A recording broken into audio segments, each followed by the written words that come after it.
नमस्कार, मी यूट्यूब चॅनलमध्ये आपले सर्वांचे स्वागत. तर आज दिनांक 19 एप्रिल.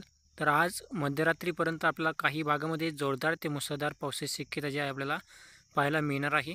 तर जाणून घेऊया कोणते आहेत ते जिल्हे. तर त्याआधी मित्रांनो, चॅनल जर नवीन असाल तर चॅनल सबस्क्राईब करून बेल आयकॉन दाबू शका. तर राज्यामध्ये जे आहे पुढील काही तासामध्ये जे आपल्याला सांगली, तसेच रत्नागिरी, सातारा, कोल्हापूर, सोलापूर, लातूर, नांदेड, परभणी, तसेच जे आहे पंढरपूर, तुळजापूर, बार्शी, पेठ, कराड, सांगली, निपाणी, बेळगाव. तर या भागामध्ये जे आपल्याला पुढील काय आज मध्यरात्रीपर्यंत जे आपल्या ठिकाणी जोरदार ते मुसळधार पावसाची शक्यता आपल्याला पाहायला मिळू शकते. आणि कोकण भागामध्ये जे आहे या पावसाचा जोर जे आहे जास्त प्रमाणात पाहायला मिळणार आहे. आणि मराठवाड्यातील काही भागामध्ये जे आपल्याला हलका ते रिमझिम पावसाची शक्यता आज मध्यरात्रीपर्यंत जे आपल्याला पाहायला मिळू शकते. तर शेतकरी मित्रांनो, असेच हवामान जाणून घेण्यासाठी चॅनल सबस्क्राईब करून बेल आयकॉन दाबू शका.